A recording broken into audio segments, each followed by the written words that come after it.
Spread the fire, feed the mind, break the chains. Welcome to another guest analysis episode of SMWX. And today we are at the Cape Town International Convention Center and we are covering the first sitting of Parliament from the ground. What an amazing moment, yeah? What an amazing moment for SMWX to have this status, this gravitas, and it all comes from your guys' support. So if you haven't subscribed, if you haven't followed, about 80% don't subscribe to the channel, please. Let's do it now. Let's do it now. Let's show love. Let's show love. We're going to keep coming from the ground like this to give you live commentary and analysis. So the first thing that I want to tell you guys, just from how it's feeling on the floor, atmosphere. The atmosphere is very much of an excited atmosphere.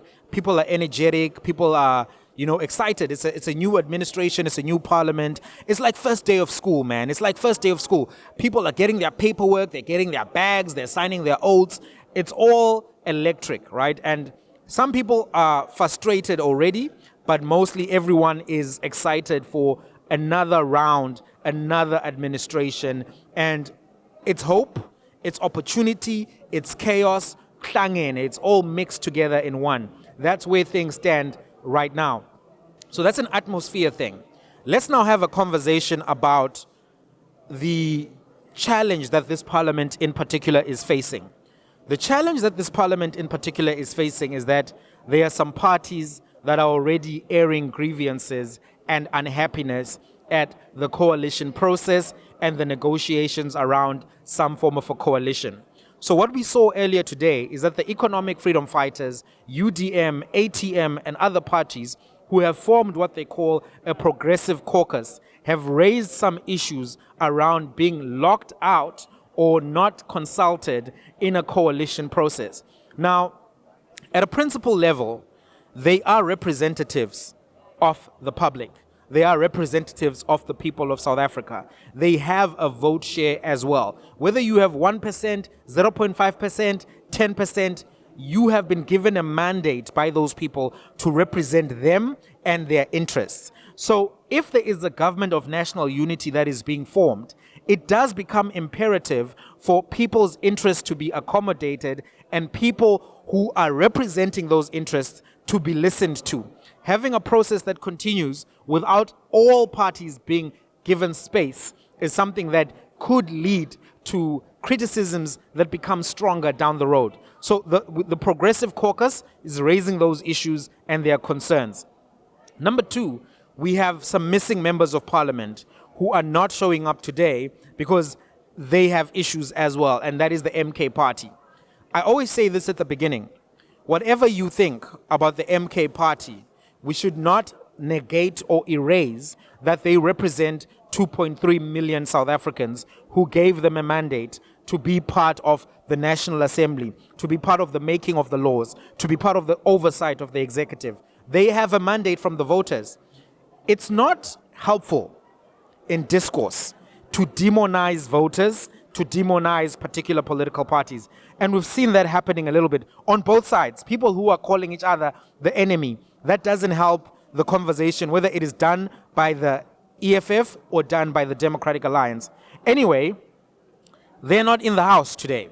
And they were going to try to make an argument that because they are absent, therefore the House and its sitting cannot be considered legitimate.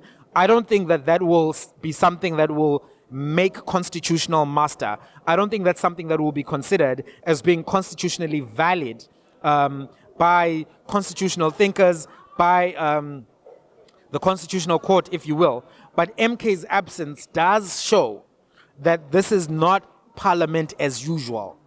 It's Parliament unusual. Hey, let's use that as the title. Parliament unusual, né? Not as usual. Because some of the stuff that's happening here feels usual, feels normal, feels regular. But this is not a normal parliament by any stretch of the imagination. Why is it not a normal parliament? Because it is the first parliament where we are seeing in a post-democratic dispensation, the ANC holding on to 40% of a voter share, right? They are going to try to lead with a plurality, not a majority.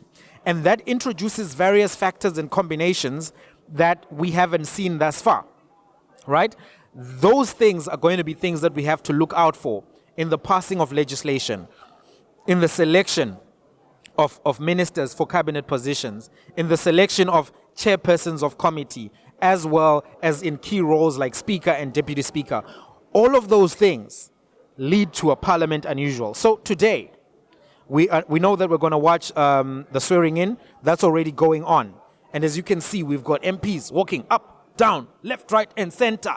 And that's how we enter. Anyway, let's continue. So we're going to see that, and then we're going to see the voting happening later today. And we're going to be reacting to this. If you're watching this later, this was recorded before all of these things happened. But I think what's going to be important is looking at the next 100 days. The next 100 days are going to be critical in telling us what is the health of the democracy, number one, and number two, what is the pedigree or caliber of this particular administration. There are some issues that I can already foresee which are going to be challenges, right? One of those issues is that the Democratic Alliance has a difference of ideological opinion when it comes to policy to the ANC. And that difference of ideological opinion applies to the size of cabinet, number one. It applies to the use of budget, number two. And it applies to the role of social welfare in providing for people's needs. Let me give you some examples what I'm talking about. The Democratic Alliance is opposed to the NHI. The NHI bill has been passed, but there are so many more other pieces of legislation that need to be amended and fixed in order for that legislation to become fully enacted. Will that be likely to happen in this administration when the ANC will need the Democratic Alliance to create a majority, but to create a governing, majority, but at the same time, the DA doesn't stand with them on those particular issues like NHI. When it comes to budget, the DA wants to reduce the budget deficit, but you can't reduce the budget deficit without actually cutting down on allocation of funding to particular departments such as higher education, basic education. This may be the reason why we saw a member of the Democratic Alliance advocating for students to get loans from Capitec, not Capitec per se, but to get student loans in order to fund higher education.